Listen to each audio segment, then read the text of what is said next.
Alors, bonsoir tout le monde. Alors, je me présente, ce que j'avais oublié de faire ce matin. On s'est dit, ce gars-là. Alors, mon nom... Ben, Chantal, tu te présentes, toi, tu sais. Alors, mon nom, c'est André Nadeau. Je suis président du pôle d'économie sociale Centre du Québec. Et je suis président aussi d'une entreprise d'économie sociale à Saint-Léonard-d'Aston qui s'appelle le Centre L'Assomption. C'est une résidence de personnes âgées où on accueille des personnes en perte d'autonomie et qu'on accompagne jusqu'en fin de vie. Ce qui n'est pas évident. Et le problème qu'on rencontre, qu'on n'avait pas soupçonné jusqu'à aujourd'hui, c'est que avant ça, les gens venaient chez nous, ils commençaient à être malades, tout ça, les familles ils trouvaient quelqu'un, puis ils disaient, notre parent, on aimerait que vous en preniez soin. Puis les gens ils venaient nous voir, là, puis ça durait 2-3 ans. Mais avec la politique là, de rester le plus longtemps chez vous, là, le maximum que ces gens-là font dans notre entreprise, c'est 3 mois. Ils viennent, ils arrivent avec leur pack-sac de l'hôpital, ils vont en ambulance, et on dit qu'ils ne peuvent plus retourner chez eux, qu'est-ce que vous pouvez vous en occuper? Et 3 mois après, ils sont tellement hypothéqués quand ils arrivent. C'est une réalité avec laquelle on vit, mais nous, ça ne nous dérange pas, on a vu d'autres, mais c'est là qu'on voit que c'est un besoin. Alors, je voudrais souhaiter la bienvenue à tout le monde, et en particulier à M. Sylvain Labrec, le maire de Liston et le préfet, qui est toujours là quand on organise les affaires. Je ne sais pas si c'est le lunch qui l'intéresse ou le contenu de ce qui se passe, mais je vais imaginer que c'est tout ça. Un peu des deux. Mais là, il y a aussi M. Rosaire Croteau, le maire de Saint-Ferdinand. Bonsoir. Bonsoir, M. le maire. C'est un jeune maire, je pense. Ça Oui. Juste un an. Il y a 1 an d'existence. Il vieillit vite. Et Mme Anne-Marie Tremblay, attachée politique de Mme Sylvie Roy. Que je vous prierai de saluer, Madame, le petit convent à elle. Et je souhaite aussi la bienvenue à tous vous autres qui êtes impliqués en Emploi Québec. Je pourrais vous nommer tous les uns après les autres. Il y a des gens qui s'occupent de la culture. Merci, messieurs les journalistes. On va dire, comme on dit chez Bell Canada, votre présence est importante pour nous. Parce que c'est des bonnes nouvelles, puis on espère que vous allez en faire profiter bien du monde par vos reportages. Alors, sans plus tarder, je vous présente... c'est ça? Oui. Madame... pas de mon nom? T'as eu une hésitation? Non, c'est Madame Chantal Tardif qui va vous parler de ce qui se passe dans ce monde-là. Merci André, merci. Alors, effectivement, mon nom c'est Chantal Tardif. Moi, je suis à la direction du pôle d'économie sociale pour la région centre du Québec. La plupart me connaissez. Je veux juste préciser que le pôle, c'est l'ancien CRES, qu'on appelait le CRES. Bon, alors, le Comité régional d'économie sociale, c'est devenu le pôle. Une raison fort simple, c'est que l'année passée, nous avons adopté la loi cadre en économie sociale. Dans cette loi-là, pour désigner les organisations régionales, on a trouvé, je dirais, un terme qui est pour unifier toutes les régions du Québec, parce qu'il y avait des régions qui c'était comités, d'autres conseils, d'autres tables d'économie sociale. Alors, pour unifier tout ça, on a choisi le mot pôle, le nom pôle. Alors, le Centre du Québec, évidemment, a décidé de suivre et de s'harmoniser avec l'ensemble de ses partenaires de toute la province. Alors, voilà pourquoi notre changement de nom, c'est plutôt pratique, mais en même temps, c'est extrêmement signifiant, puisque le pôle est reconnu dans la loi cadre de l'économie sociale. Je voulais aussi vous rappeler qu'évidemment le CRES, pas le CRES, oui, il y a quand même 15 ans à détricoter. Alors le pôle est responsable de la coordination de l'entente spécifique en économie sociale pour le Centre du Québec. Et c'est donc dans le cadre de ces activités qu'à chaque année, depuis maintenant 5 ans, on fait la semaine de l'économie sociale. Je vous dirais que depuis ça doit faire au moins 3 ou 4 ans qu'on a décidé, le modèle qu'on a choisi, c'est vraiment de vous accueillir dans une entreprise pour que l'entreprise puisse se présenter, ses activités, sa gouvernance, sa mission sociale, puis aussi son activité, évidemment son activité économique. Ceci étant dit, si comme partenaire ou représentant d'entreprise, vous désirez nous soumettre d'autres idées d'activités dans le cadre de la semaine de l'économie sociale, vous ne vous gênez pas, vous avez tous et toutes mon courriel, alors vous m'envoyez vos idées. Voilà, aussi, donc, ça s'inscrit évidemment dans l'entente spécifique, cette activité-ci. Je voulais vous dire aussi que l'entente spécifique, nous, elle était de 2009-2014. Nous sommes actuellement dans une entente spécifique de transition, 2014-2015. Beaucoup de régions au Québec sont dans une année de transition. Ça n'a rien à voir avec les élections, tout ça, c'était prévu. C'est pour arriver à harmoniser l'ensemble des régions pour un nouveau plan d'action 2015-2020 qui va s'inscrire avec un plan d'action, avec le plan d'action national qui est en cours de rédaction pour, évidemment, en lien avec la loi cadre. Parce que quand on adopte une loi cadre, évidemment, on fait un plan d'action. Alors, voilà. D'ailleurs, avant de vous parler du plan comme tel, des travaux autour du plan d'action 2015-2020, je voulais juste vous rappeler que dans le cadre de la première entente, on a fait beaucoup d'outils promotionnels. Je vous invite à venir les voir, à vous en prendre, notamment le prospectus qu'on appelle, qui définit ce que c'est une entreprise d'économie sociale, qui positionne aussi les valeurs et les enjeux, mais à l'intérieur, qui donne la liste des entreprises par MRC. Évidemment, j'ai amené les copies pour votre MRC. Alors, n'hésitez pas à prendre des copies. Ici, les documents pour consultation, c'est simplement que c'est des documents plutôt que faire des copies papier, on les met sur notre page web. On a fait un plan d'affaires en économie sociale, on a fait un durablemètre, c'est-à-dire un guide pour les entreprises d'économie sociale qui veulent évaluer où ils se positionnent en développement durable. On a fait un guide d'accompagnement aussi en conciliation travail-famille. Alors, plusieurs outils ont été faits dans le cadre de la première entente. Je vous invite à venir les voir, puis après, vous pourrez aller les télécharger à partir de notre page web. Alors, si je reviens à le plan d'action, c'est l'élément sur lequel je voulais vraiment vous entretenir ce soir, le plan d'action 2015-2020. Nous, on a fait un document pour pouvoir permettre une consultation de nos partenaires et notamment les représentants d'entreprises. Je me sens très loin, mais bon. J'ai une bonne voix, fait que c'est quand même pas pire. Je vais vous inviter à venir chercher une copie, parce que là, vous avez quand même déjà la nourriture puis le breuvage. Non, mais je vais vous le présenter le visuel. Ce qu'on a fait comme document, c'est que d'une part, on vous a fait une colonne ici qui vous présente les défis qui ont été identifiés actuellement pour le secteur de l'économie sociale dans le cadre de différentes consultations nationales. On trouvait important que vous soyez au courant de ce qui se passe, de ce qui se dit dans les autres régions du Québec. Donc, on vous a fait une synthèse des défis qui sont actuellement sur la table de travail pour le plan national. Après, les partenaires de l'économie sociale pour le Centre du Québec, j'entends le conseil d'administration du pôle, qui est composé des 5 CLD, ça veut dire un représentant par MRC qui s'occupe du dossier de l'économie sociale, qui est représenté par 5 entreprises, ça veut dire une entreprise par MRC, et qui est représenté par 5 partenaires qu'on appelle socio-économiques, c'est-à-dire mouvement coopératif, mouvement des femmes, mouvement communautaire, mouvement syndical et les communautés autochtones. Alors ces 15 personnes-là ont fait déjà un premier travail de réflexion. Et ils vous présentent ici des propositions.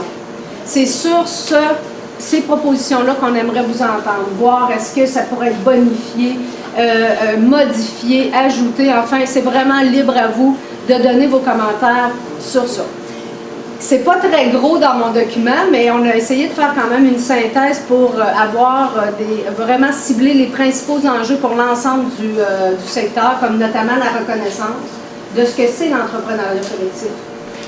Mais pour vous permettre de faire ça, ce qu'on a pensé qui pourrait être utile, c'est de vous présenter tout ce qui a été fait dans une synthèse des travaux de l'entente 2009-2014.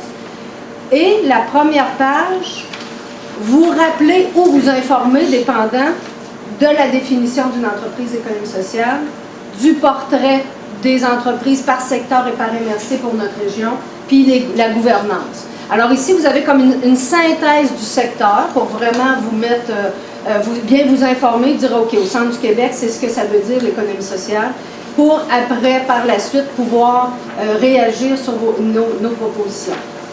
On veut essayer de faire ça très simplement. Vous avez dans le document le numéro de téléphone pour nous rejoindre. Vous avez aussi l'adresse courriel.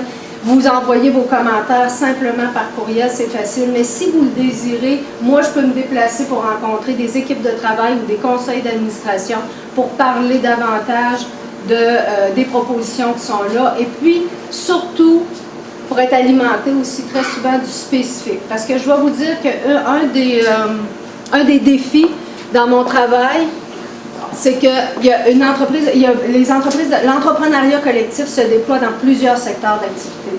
Et la réalité d'une entreprise d'économie sociale en aide domestique ne peut pas être la même réalité qu'une entreprise d'économie sociale en culture ou en tourisme.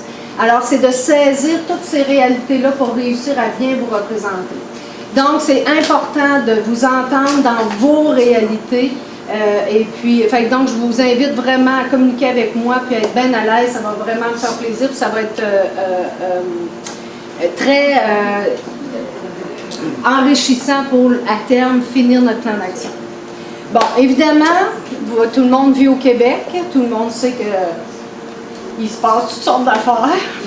Bon. Alors, écoutez, les pôles d'économie sociale ont été confirmés dans la loi cadre. Ils sont toujours confirmés aussi dans le plan d'action national d'économie sociale. Ça ne sera évidemment pas dans le cadre d'une entente spécifique, vu l'abolition, maintenant que c'est officiel, l'abolition des CRE. Ça sera par d'autres types d'ententes.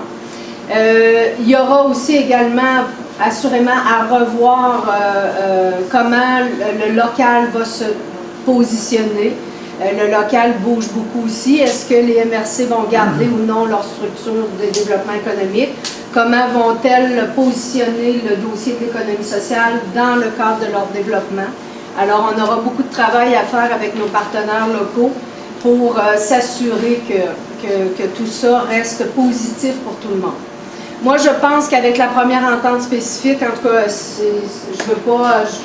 je ne veux pas être prétentieuse, mais je pense qu'avec la première entente spécifique, l'ensemble des partenaires de l'économie sociale au centre du Québec ont travaillé beaucoup leur collaboration, puis on est dans un terrain qui est quand même, je dirais, positif.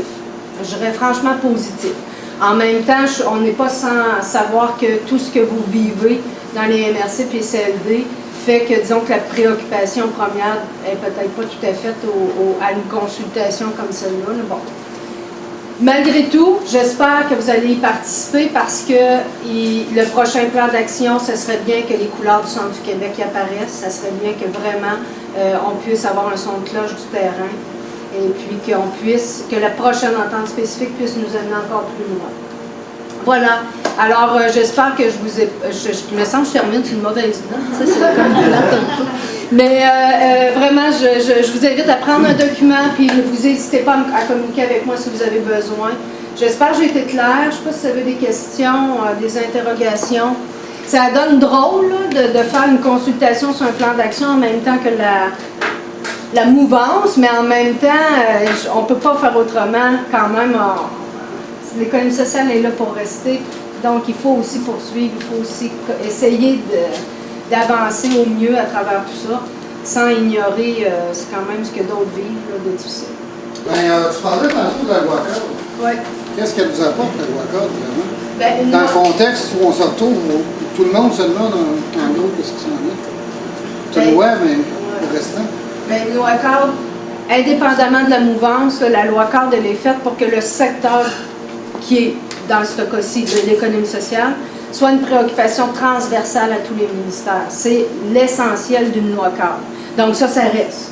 Comme la loi, je pense qu'elle était la loi cadre aussi en ruralité, la loi cadre en développement durable. Alors des lois cadres, l'objectif d'une loi cadre, c'est ça. C'est vraiment de s'assurer que la préoccupation du secteur qui est ciblé par la loi soit transversale à tous les ministères. Ça ne bouge pas. Maintenant, comment le reste va se déployer, c'est là où les choses vont bouger par rapport au régional et au local, ça c'est clair. Alors, on va devoir suivre l'évolution, on va devoir rester près de notre monde, on va devoir vraiment être attentif aux préoccupations des gens. Moi, je pense qu'on a beaucoup de belles entreprises, des entreprises solides, on a aussi beaucoup d'expertise dans nos CLD, alors il va s'agir d'aller chercher, de maintenir ça au mieux. Mais je n'ai pas plus de réponses que probablement que monsieur votre préfet. Alors, c'est pas très simple. On va lui poser la question. Moi, je voudrais dire merci à Pierre et Valérie de nous accueillir chez eux ici. Puis je veux les féliciter pour le travail colossal qu'ils font avec leur équipe. Si vous n'avez pas eu la chance de visiter les lieux ici, faites-le parce que c'est vraiment impressionnant. Et moi, ce qui m'impressionne le plus, c'est cette proximité que vous avez avec les gens d'ici, avec votre monde. Et je sais que vous les aidez à tout point de vue à sortir du marasme dans lequel ces gens-là vivent. Pas nécessairement parce que c'est des gens qui ne veulent pas travailler, mais c'est parce qu'on ne leur donne pas la chance de travailler. Avis à nos gouvernants. En tout cas, peut-être avant la visite, aussi parce que Pierre et Valérie, vous allez nous offrir une visite, hein, mais avant la visite, Pierre, tu voulais prendre la parole et je crois surtout que tu voulais offrir la parole à ton préfet.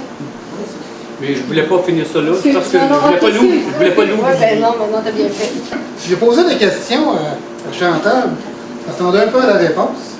Quand on parle de Nouakchott, quand on regarde la mouvance actuelle, c'est très inquiétant. Puis je pense que c'est inquiétant. Tu parlais des gens, de la proximité des gens avec lesquels on travaille. Je pense que c'est inquiétant pour notre monde. Parce que il y a beaucoup d'insécurité. Quand on parle d'austérité, regardez ce qui s'est passé en Grèce, puis un peu partout ailleurs. Il y a beaucoup d'économistes qui disent que ce n'est pas la voie, l'austérité, pour repartir l'économie ou le plein emploi. C'est plutôt le contraire qu'on devrait faire.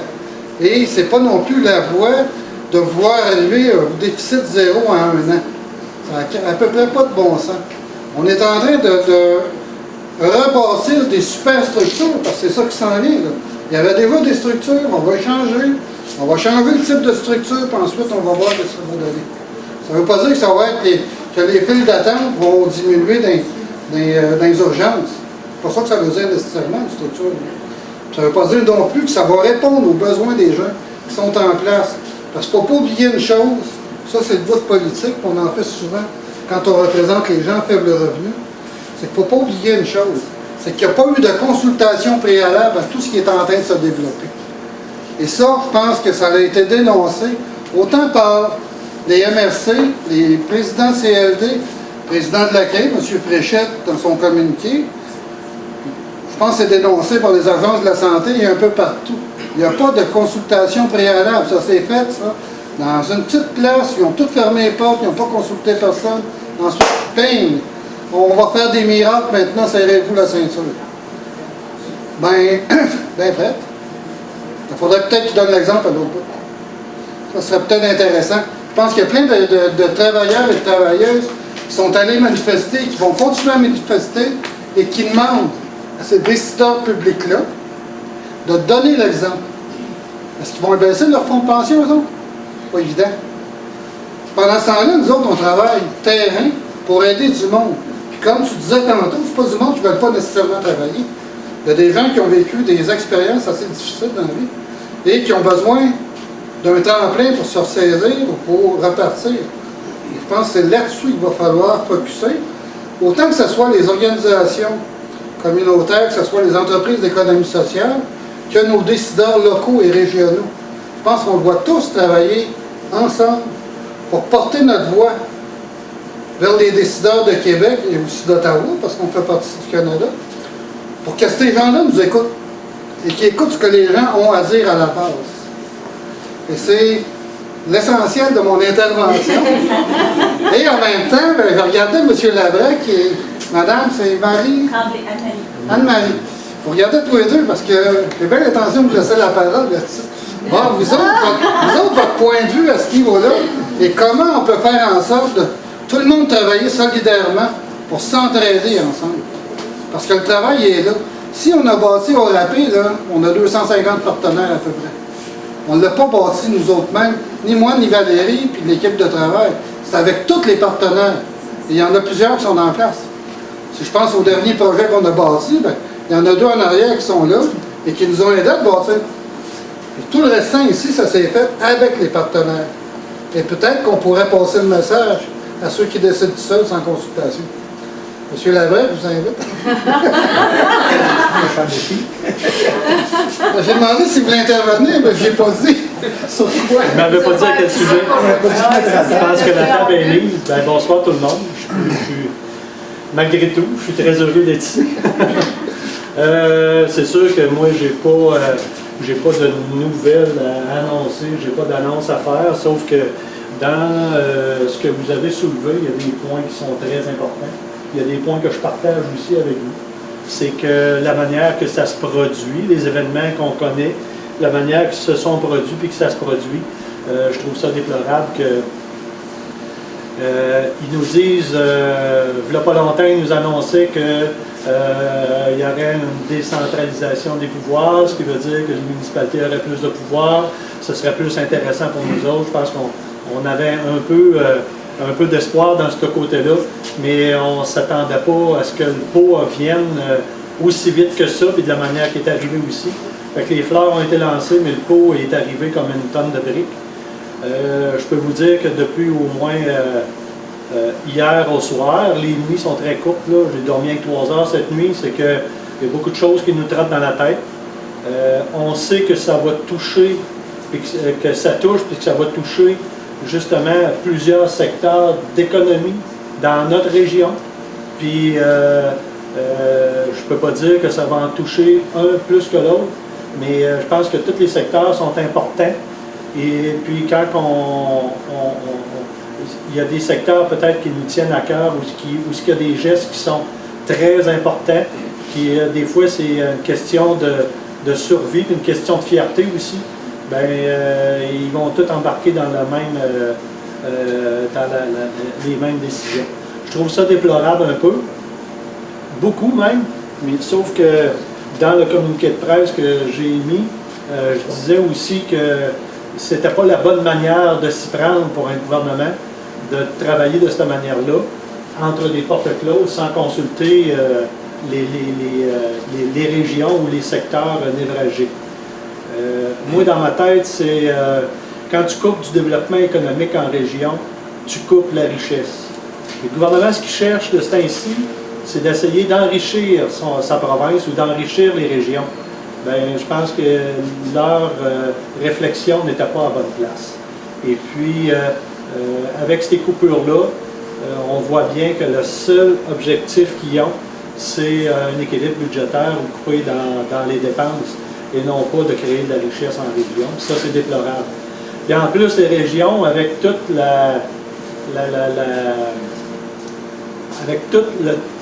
depuis le temps qu'on se concerte, depuis le temps qu'on travaille ensemble, de plusieurs organismes à tout bout de champ, plusieurs fois par année, il y a des forums, il y a des journées d'information, on s'assied aux mêmes tables, on jase ensemble, on arrive à sortir des bonnes idées et à créer des actions ensemble. Bien, ce serait peut-être à eux autres aussi de venir nous voir de temps en temps et de dire, regardez, là, nous autres, on a l'intention de faire telle chose. Qu'est-ce que vous en pensez? Il y aurait moyen de s'entendre sur quelque chose. Je comprends que d'un côté, il faut faire notre part en région. Je ne suis pas contre ça, faire notre part. Mais il y a peut-être une manière plus humaine de le faire. C'est un peu mon intervention que je voulais faire, parce que je trouve ça, là, que c'est pas un dialogue qui s'est entrepris, c'est un monologue. Puis quand c'est un monologue, on a toujours des critiques à ça. Tandis qu'un dialogue, si tu y as participé, puis que tu y as emmené quelque chose, puis que tu as au moins ta couleur qui est dedans, bien, c'est une moindre chose. Ça ne veut pas dire qu'on n'aurait pas passé au coup près, mais il me semble que ça ferait moins mal, parce qu'on aurait compris peut-être des choses. Puis, il ne faut pas nous prendre pour des dupes non plus, là. On est capable d'emmener peut-être des solutions ou le faire réfléchir sur d'autres choses. Fait que je ne sais pas si c'est ça que vous attendiez de moi. C'est un peu ma pensée, puis c'est un peu dans quoi on s'enligne. Dans le futur, bien, dans un futur proche, il y a beaucoup de réflexion et d'analyse qui se fait. Je peux vous dire qu'on prend en considération tout ce qui est fait, toutes les actions qui sont faites. On va essayer de faire du mieux qu'on peut. Et d'ici là, ben, on respecte, là, on est très respectueux de ce qui a été fait, et on vous félicite. On vous encourage grandement à continuer, malgré tout ce qui peut arriver. Merci. Merci.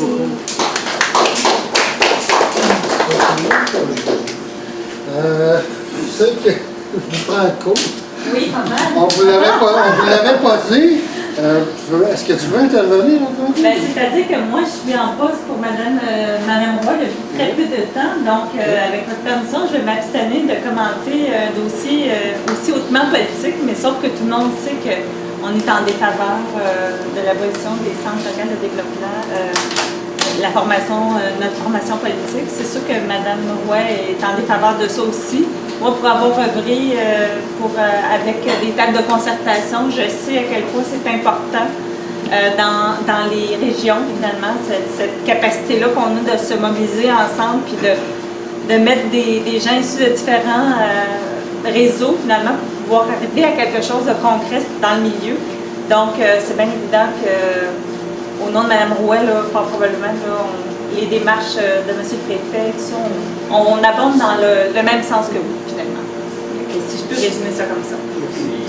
Parfait. Donc, ORAPé existe depuis 1991 déjà. Par contre, l'économie sociale, je vous dirais que les premiers balbutiements de ça chez ORAPé datent d'environ 2003. Parce que les gens disaient, c'est bien beau d'avoir de l'aide alimentaire, parce que c'est ce qu'on faisait à la base, la distribution alimentaire, mais ils disaient, si tu me donnes de la nourriture, si j'ai pas de poêle, pas de frigo, qu'est-ce que je fais avec ça?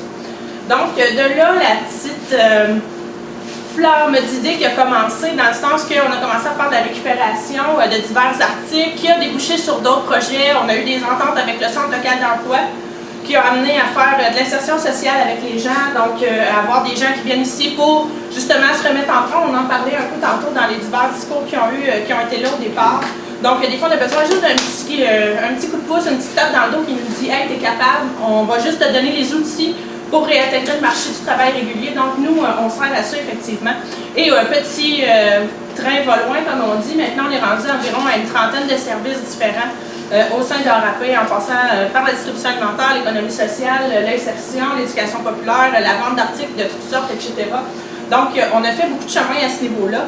Puis, je vous dirais que vous allez pouvoir le constater à travers la visite que vous pourrez faire après avec Pierre ou avec moi. Là, je pense que ça vaut la peine, si vous n'êtes jamais venu, même si vous êtes déjà venu, d'aller voir l'envers du décor aussi, parce que souvent on a l'impression que oui, on est là, notre organisation est là, mais qu'est-ce que c'est au juste, qu'est-ce que ça fait?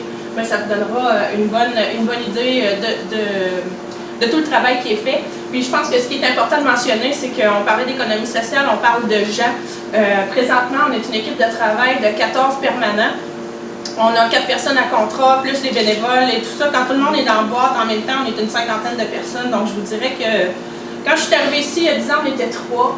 Donc, on peut constater que le chemin s'est fait. Et puis, je pense que ça va continuer comme ça. Il y a des belles choses qui s'en viennent pour nous. En tout cas, j'espère qu'on va se croiser les doigts, que ça se concrétise très efficacement, même si c'est favorable pour le moment. Mais bref, on est là pour rester, je pense. Donc, voilà. Hein? Oui, on va rester. J'espère. D'ailleurs, ça a été conçu, toute l'organisation a été conçue pour faire en sorte que si le gouvernement a le rhume ou la grippe, on va continuer à fonctionner. Et je pense que la plus belle preuve de ça a été en 2007, si vous êtes de Plessisville ou des environs, vous avez vu le feu de la Saint-Jean avant le temps en janvier, c'est-à-dire qu'ORAPé a été victime d'un incendie, on était situé au centre-ville, et puis on a été capable de renaître de tout ça, donc je pense que c'est une des preuves qu'on peut constater qu'on est là pour rester. Hein? C'est le slogan de la journée, on est là pour rester. Ben, 4 jours après l'incendie, les services étaient rétablis un peu partout en ville. On était à 5 endroits différents. Mais les gens qui avaient peur de manquer de services, parce que j'étais sur les lignes pendant que ça brûlait, puis je vous dirais, malheureusement, c'était le plus beau feu qu'il y a eu en ville à Plessisville. Dans ce que j'ai pu constater depuis que je suis dans le coin, ça fait quand même 38 ans. Il était très beau, ça a flambé très vite, puis c'était une journée qui faisait très froid, les pauvres pompiers, eux autres, aussitôt qu'ils versaient l'eau, ça brûlait automatiquement. Puis je voyais les gens qu'on dessert pleurer sur les lignes en se demandant comment on va faire pour manger tantôt, comment on va faire sans l'apport de RAPé. Et là, il fallait rassurer ce monde-là. Comme tu dis, on travaille très près de ces gens-là. D'ailleurs, le soir, vers 11h, Carole Isabelle était là. Et c'est quoi je t'avais dit? C'est pas. C'est la bâtisse de RAPé qui est en train de flamber, c'est pas l'organisation. Wow. RAPé va renaître de ses cendres. C'est ça qu'on a fait. C'était la première page, c'est ce que tu avais écrit. Ce qui fait en sorte qu'effectivement, il y a une équipe qui est là, multi-âge, d'un plus vieux.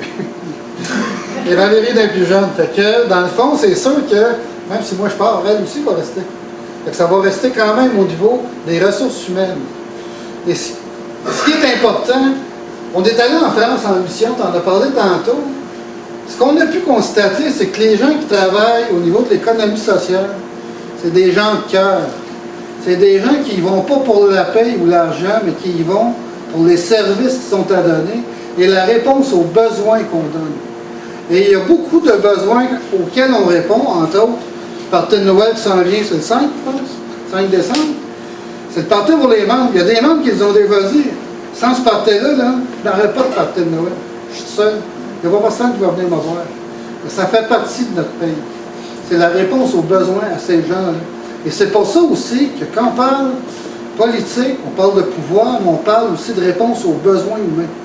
Et c'est pour ça aussi qu'on dit régulièrement, peu importe les paliers de gouvernement, on leur dit notre façon de penser parce qu'on travaille avec le monde. Donc, on est une courroie de transmission. Ce que tu disais tantôt, ce qu'on va tout dire ensemble. C'est qu'ensemble, on va développer quelque chose de beau. Puis seul, ben, c'est bien évident que c'est juste nos petites idées, fait qu'il n'y a pas de partenaire. Marlène, je pense que tu le vis aussi dans ton organisme. Il y a plusieurs organismes d'économie sociale qui sont ici présents. Il y en a beaucoup d'autres. Je ne sais pas, au Centre du Québec, Chantal, on est combien, toi? À peu près 240 entreprises d'économie sociale. Lui, il y en a bien d'autres. Fait que là-dessus, je ne sais pas si les journalistes auraient des questions. Les personnes ici, si vous avez des questions ou des commentaires, c'est le temps de les poser parce qu'après ça, on vous offre de faire une visite. S'il y en a qui veulent manger parce que tu as appris que tu venais parler en avant, fait que tu as peut-être moins mangé tantôt. Si tu veux t'en reprendre. Moi, je dirais qu'on donne une bonne main d'applaudissements à notre traiteur de ce soir. Ah oui, Oui, Parce que je bien pense sûr. que-